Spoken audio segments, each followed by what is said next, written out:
Hoy les voy a mostrar los ritmos de paro cardiorrespiratorio, cómo identificarlos y cuál es su manejo. Todo esto en 5 minutos.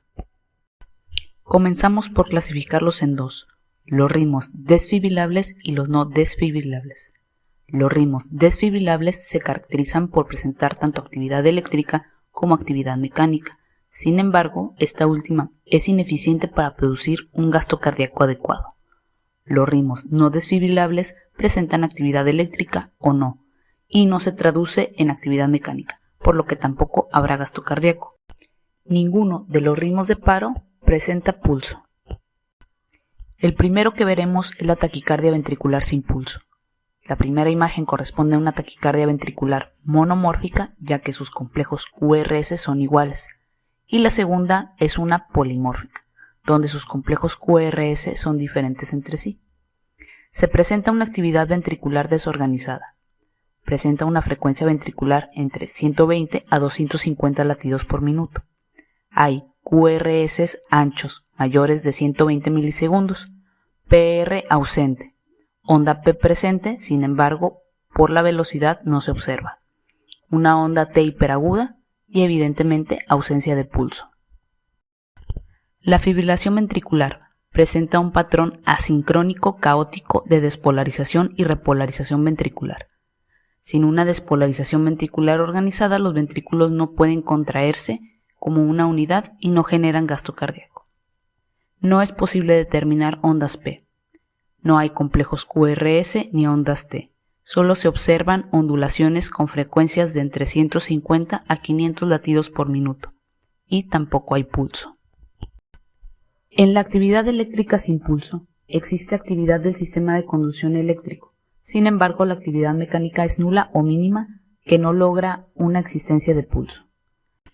En el trazo electrocardiográfico se mostrará una actividad eléctrica organizada.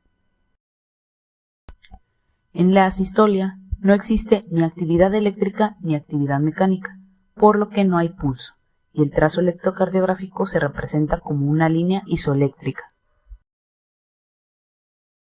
Durante el paro se hace la clasificación de los ritmos en desfibrilables y no desfibrilables, porque su manejo cambia, teniendo entonces que para los ritmos desfibrilables iniciamos reanimación cardiopulmonar mientras preparamos el desfibrilador.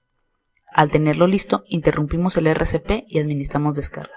Inmediatamente después se reinician las maniobras de RCP hasta terminar el ciclo. Se vuelve a revisar pulso y ritmo, y si no hay pulso y el ritmo sigue siendo desfibrilable, se vuelve a administrar una descarga, seguida de un ciclo de RCP. Durante este ciclo se administra adrenalina. Al finalizar el ciclo, si continúa en ritmo desfibrilable, administramos otra descarga, seguido de un ciclo de RCP. Durante este ciclo está indicado administrar amiodarona. Para los ritmos no desfibrilables, el manejo inicia con las maniobras de RCP. Al finalizar el ciclo se revisa pulso y ritmo. Si no hay pulso y el ritmo continúa no desfibrilable, se sigue un nuevo ciclo de RCP, con administración de adrenalina cada 3 a 5 minutos. Las dosis de los fármacos y la desfibrilación, la reanimación cardiopulmonar y las causas reversibles Hs y Ts las veremos en otros videos. Como resumen, si el ritmo es desfibrilable se inicia RCP y se descarga. Si persiste se agrega adrenalina y si persiste se agrega amiodarona. Si es no desfibrilable se continúa RCP y se administra adrenalina.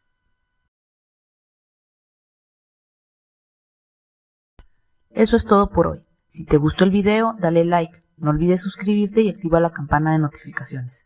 Deja tus dudas en la caja de comentarios. Sígueme en las redes sociales y gracias por llegar hasta el final del video.